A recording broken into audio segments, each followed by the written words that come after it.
Some texts are not meant to survive. Some visions crawl from the darkness with teeth sharp enough to tear through centuries of carefully constructed doctrine, and the Book of Bartholomew was one of them. In the shadow archives of early Christianity, among burned remnants and deliberately erased passages, lies an apocalyptic testimony so disturbing that church authorities spent centuries hunting down every copy. This was not the sanitized apocalypse of Sunday sermons. This was something older, darker, something that threatened to swallow the emerging Christian world whole. While the Book of Revelation offered cryptic symbols, the Book of Bartholomew provided brutal specificity. A guided tour through hell itself, led by Christ, documented by an apostle who refused to stop asking questions. Chapter 1. The apostle who saw too much. In canonical Gospels, Bartholomew appears as little more than a name in apostle lists. He is Nathanael in John's Gospel, praised by Jesus for honesty, but receives only a handful of verses before fading into background. Early traditions claim he carried the gospel to Armenia and was flayed alive, his skin peeled while he breathed. But official story ends there, and uncomfortable questions begin. The Book of Bartholomew itself offers hints. It presents him as uniquely positioned among the 12. Not most prominent like Peter, not most beloved like John, but perhaps most intellectually curious. While other apostles accepted resurrection with joy, Bartholomew needed to understand mechanics, theological implications, hidden architecture of salvation. That relentless need to know led him places others feared to follow. The text emerged from late 1st or early 2nd century, from theological ferment that produced Gnostic Gospels and controversial Acts. By 3rd century, church fathers mentioned it in lists of books to avoid. Origen viewed it with suspicion. Eusebius condemned it outright. The Gelasian decree of 495 listed it among Apocrypha to be rejected as dangerous. But what made it dangerous? The opening frames it as post-resurrection teaching, when disciples gathered and Bartholomew dared ask questions that haunted him through crucifixion and 3 days of darkness. Others asked about kingdom and ministry. Bartholomew wanted to know about hell. Lord, he asks in surviving Greek fragments, when you descended to the dead, what did you see? Show us the place of punishment that we might tell mankind. It is reasonable request, even pastoral. If hell is real, apostles should know its nature to warn others. But Jesus' response startles. He agrees to show them, with warning that what they see will mark them forever, that some knowledge burns into soul and cannot be extracted. What follows is descent narrative, echoing ancient Near Eastern tradition. Like Ishtar descending for Tammuz, like Orpheus seeking Eurydice, Jesus leads Bartholomew down through reality's layers into the pit. But this is no poetic metaphor. The text describes it with brutal specificity, as physical journey through actual geography, through gates requiring unlocking, through regions with distinct characteristics.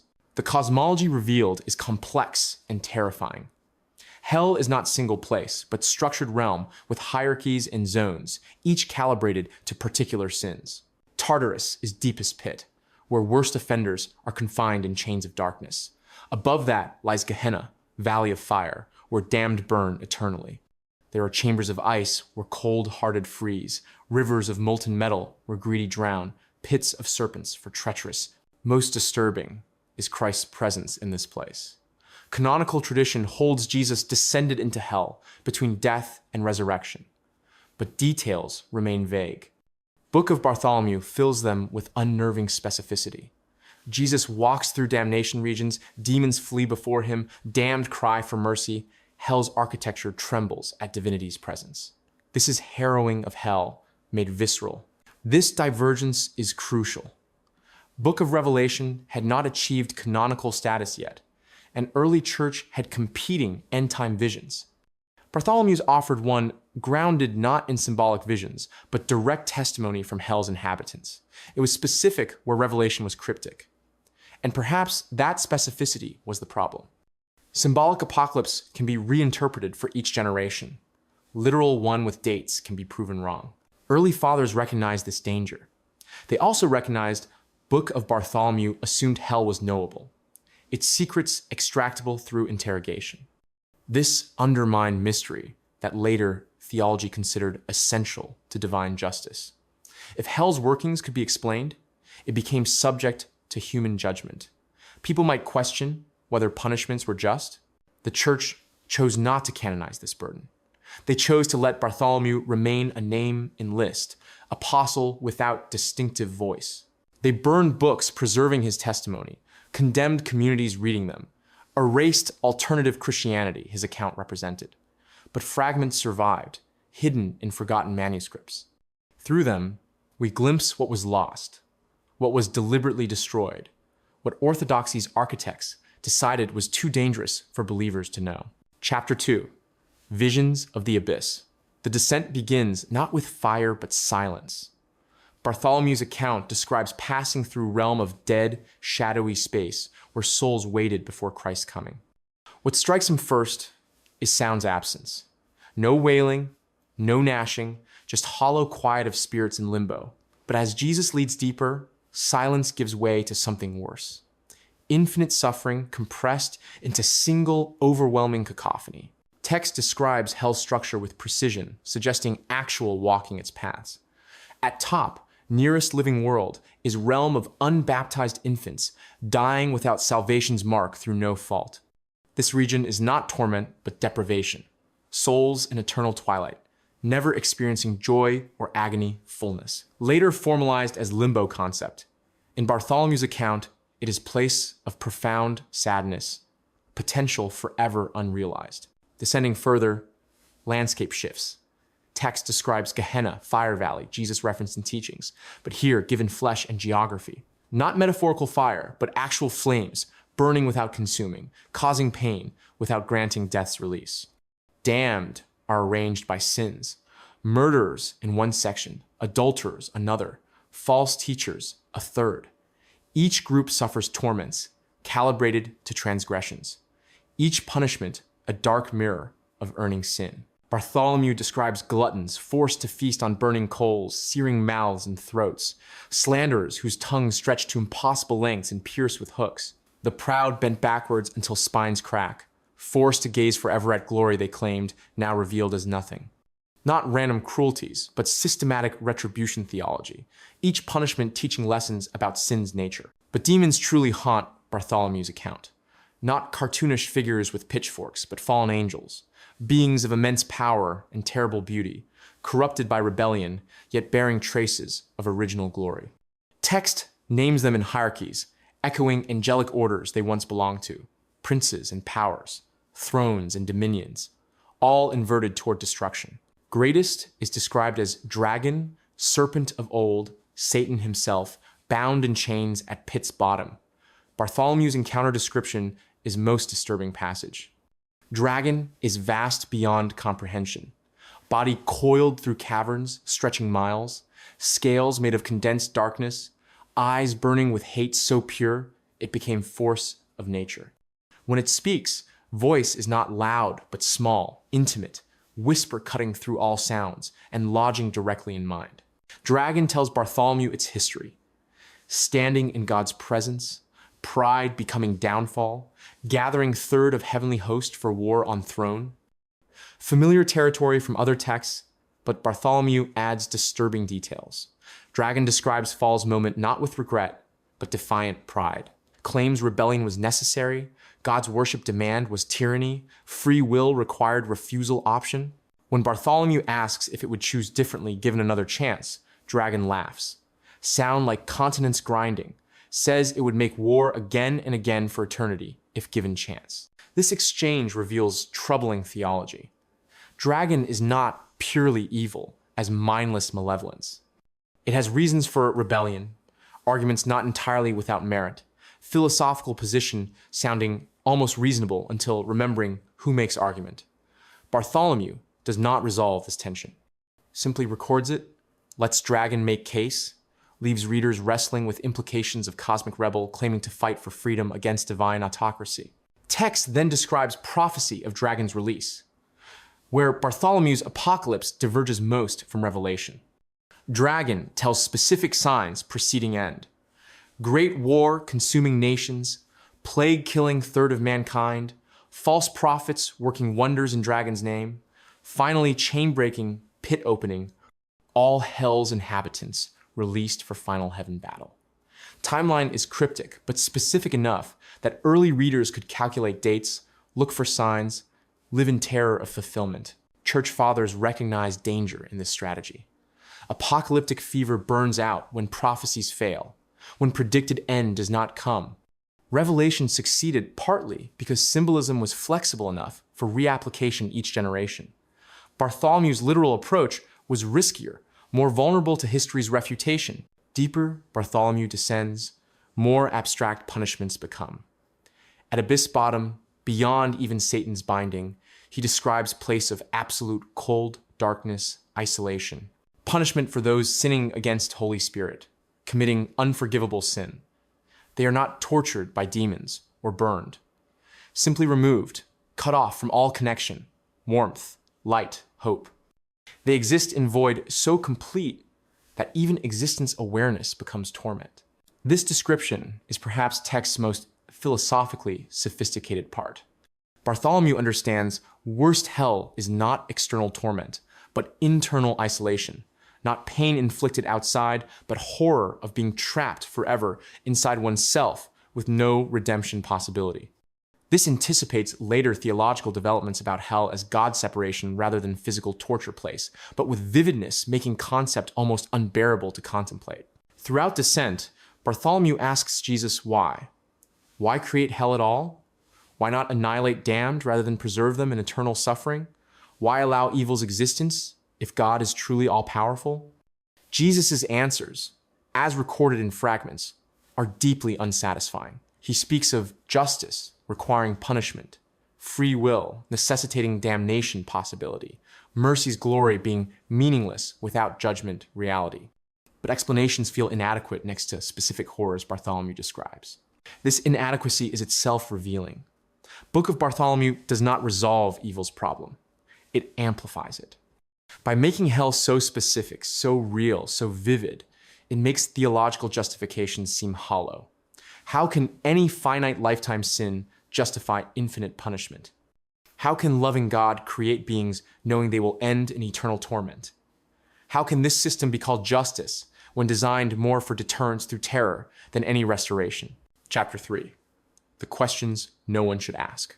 After hell's visions, Bartholomew should have stopped asking questions.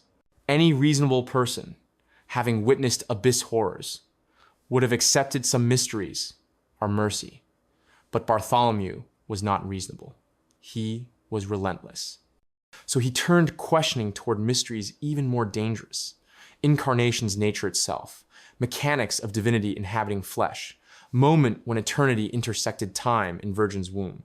Surviving fragments preserve 3 questions Bartholomew dared ask Jesus directly. First, Lord, when you came down from heaven to earth, how did you, being God, contain yourself within man's body without consuming flesh with your glory? Question cuts to Christological controversy heart.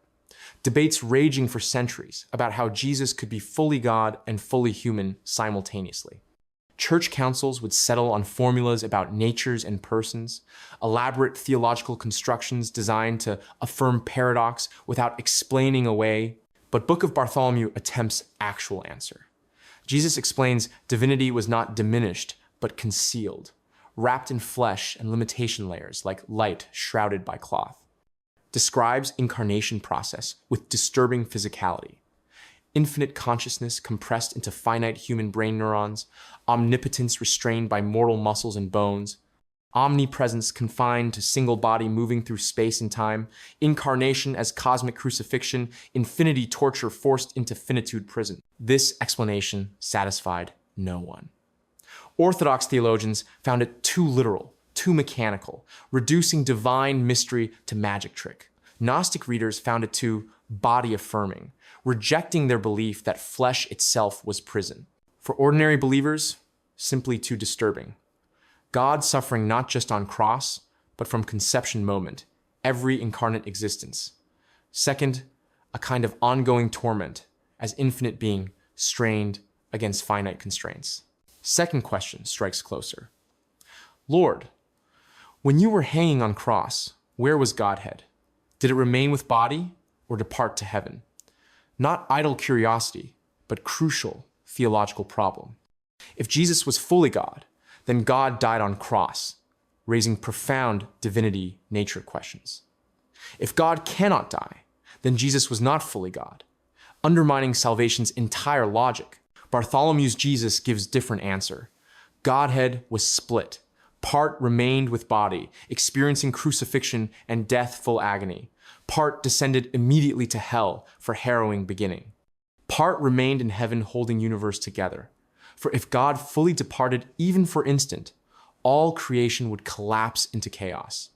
This divine consciousness division is functionally tritheism form, suggesting three distinct divine awareness centers rather than one God in three persons. Third question is most dangerous. Lord, show us how Father dwelt in you, and show us glory you had with Father before world was made. Essentially asking Jesus to reveal pre-incarnate divine life, pull back Trinity veil itself, explain not just how God became human, but what God is in God's own nature before and beyond creation. According to fragments, Jesus attempts answer, begins manifesting divine glory, and light shining from him is so intense, Bartholomew and other apostles cannot look directly. Thunder shakes earth. Angels descend and surround Jesus. Then Mary arrives.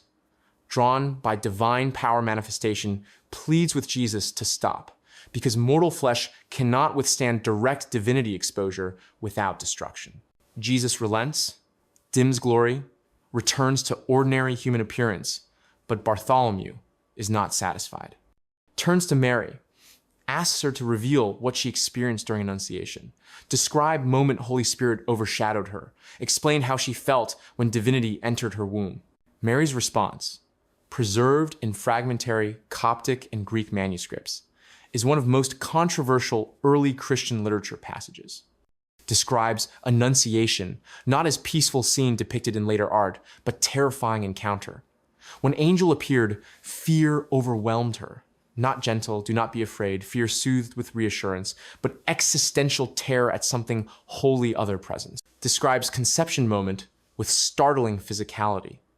Felt fire in womb, burning that should have consumed, but instead transformed. Felt body changing, being remade from inside, cellular restructuring happening faster than pain could register. Describes tasting light, hearing colors, experiencing sensory overload as boundaries between physical and spiritual reality dissolved within her flesh. For 3 days, could not speak, move, barely breathe, as body adjusted to containing what no body should contain. This account troubled early theologians on multiple levels. Too physical, too focused on Mary's bodily experience rather than spiritual submission. Preferred narrative had Mary as perfectly obedient handmaid accepting God's will without question. Bartholomew's Mary is traumatized, marked, changed in ways sounding more like violation than blessing. Second, gave Mary too much authority. Having her explain incarnation from perspective elevated her to theological teacher status. Role emerging church hierarchy wanted reserved for male apostles and bishops. Most troubling was what Mary reveals about Jesus' conception nature. Describes feeling not one presence, but three. Father's will directing process, Spirit's power accomplishing it, Son's consciousness already present and aware even in first embryonic existence moment. Suggests Jesus possessed full divine consciousness from conception. There was never moment when he was simply human, simply infant, without knowledge. Bartholomew presses further. Asks Mary if she knew in that moment what would happen to her son. Did she see crucifixion flash before eyes? Mary's answer devastates. Yes, she saw it all. Annunciation included passion, vision, preview of suffering her son would endure, and she consented anyway, knowing full well what she agreed to. This transforms Annunciation from simple obedience to something more complex and agonizing. Mary becomes not just vessel, but conscious participant in cosmic tragedy, someone saying yes while fully aware of horror that yes would unleash. Makes her heroic in way gentle submission never could, but also makes story almost unbearably dark. Bartholomew's final question to Mary is most intimate and condemned. Lady, did you know pleasure or pain during birth? Shocking question, often censored from manuscripts. Where it survives, Mary's answer is unflinching. She experienced both. Childbirth pain, as every woman does, body tearing to bring forth life, but also ecstatic joy, transcending pain, spiritual pleasure, knowing she brought salvation itself into the world, describes Jesus' birth moment as simultaneously worst and best of existence, agony and ecstasy so intertwined they became indistinguishable. This answer sexualizes Mary in a way later Marian devotion could never tolerate. Whole virgin birth point, in later theology, was separating Jesus' conception from sexual pleasure. But Bartholomew's Mary is fully embodied, fully human, experiencing full human sensation range, including pleasure. Questions Bartholomew asked were dangerous because they refused letting mystery be sufficient answer.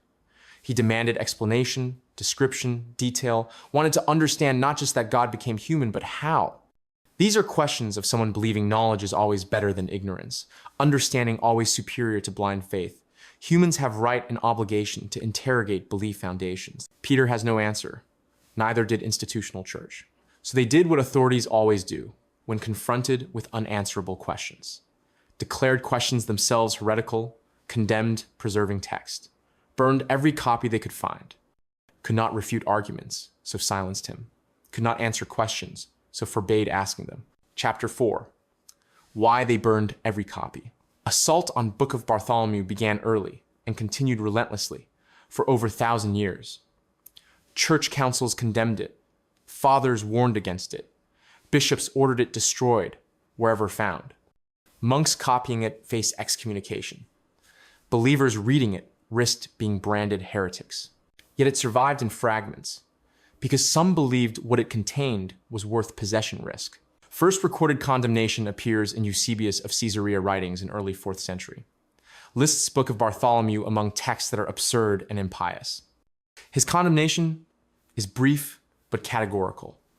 Such books to be rejected altogether. No debate, no nuanced analysis, just total rejection. Galatian decree, promulgated under Pope Gelasius, the first in 495, provides more specific condemnation grounds. Lists dozens of apocryphal texts as heretical, among them Gospel of Bartholomew, states these books were compiled by heretics or schismatics. Catholic and Apostolic Roman Church does not receive them. Punishment for reading or circulating was severe. Excommunication and salvation denial. But why such fear? Official reasons focused on doctrinal deviation. Text contained Christ's nature teachings, contradicting emerging orthodoxy, gave too much Mary authority, provided too much hell and end times detail, encouraged questioning rather than obedience. Legitimate concerns from institution perspective, trying to establish unified doctrine, but deeper reason was power. Book of Bartholomew represented Christianity having no need of ecclesiastical authority mediating between believers and divine knowledge. If individuals could ask Christ directly about theological mysteries and receive answers, what need for bishops and councils defining doctrine? If Mary could explain incarnation, why defer to male church fathers who never experienced it? Text was dangerous because it democratized revelation, suggested direct divine mysteries. Knowledge was possible without institutional mediation. Intolerable to church, increasingly organized around hierarchical authority, around claim that bishops succeeded apostles and therefore controlled access to authentic Christian teaching. Moreover, text's willingness to describe God's actions in specific concrete terms made those actions subject to moral evaluation. When hell is vague and mysterious, believers can trust God knows what God is doing. But when hell is described in detail with specific punishments, people can ask whether punishments are just, whether a system is fair. Suppression was not entirely successful. Fragments survived in multiple languages: Greek, Coptic, Latin, Slavonic, Ethiopic. Each tradition preserved different portions, suggesting original was much longer than what remains. Scholars attempted reconstructing complete work from scattered pieces, but huge gaps remain. Most complete version exists in Coptic, discovered in 19th century in Egyptian monastery. This manuscript preserves large descent narrative sections and Mary questions. But even this version shows editing and censorship signs. Passages break off mid-sentence, theological explanations seem incomplete. Greek fragments appear in manuscripts compiling various apocryphal texts, usually with unreliability warnings. Latin versions circulated underground during medieval period, sometimes disguised as other works. Slavonic tradition preserved text longest, with manuscripts appearing as late as 17th century in remote Russian monasteries. What remains reveals text far stranger and more ambitious than most surviving Christian apocrypha. Not simple moral tale, but systematic theology presented as eyewitness testimony. Claimed authority not from church tradition, but direct apostolic experience. Text influence persisted despite suppression. Medieval apocalyptic movements drew on Bartholomew's end times vision. Mystics referenced his descent narrative. Heretical groups cited his Mary questions as evidence official doctrine was incomplete. Book became descent touchstone, symbol of knowledge church authority wanted hidden. Perhaps that is ultimate burning reason. Not because Book of Bartholomew was false, but because it was effective. Not because it deceived, but because it convinced. Not because it weakened faith, but because it created different faith, one built on questioning and knowledge rather than submission and mystery. Church did not fear lies. Feared alternative truths, competing Christianity visions, texts making believers less dependent on ecclesiastical authority. Burning Book of Bartholomew was not about protecting faith from error. It was about controlling what faith could be, who could define it, what questions could be asked, and what answers accepted. Suppression succeeded. Bartholomew's voice reduced to whispers, testimony to fragments, questions to marginalized curiosities studied by specialists rather than read by believers. But questions themselves survived. They exist in philosophical tradition, in theological debates, in private doubts of believers who wonder whether mysteries they are asked to accept make sense. Church burned Book of Bartholomew but could not burn impulse it represented. Human need to know, to understand, to see for ourselves rather than accepting what we are told. That impulse is ineradicable, surfaces in every generation, in every person who looks at world and asks why. Greatest irony is this: by trying so hard to destroy Book of Bartholomew, by making it forbidden knowledge, by burning and banning and condemning it for over 1,000 years, church authorities ensured it would survive in memory, if not manuscripts. Could not burn hunger for knowledge book represented? That hunger, that Bartholomew-like refusal accepting mystery as sufficient answer, that insistence on seeing and knowing and questioning, that is true testament no fire can destroy.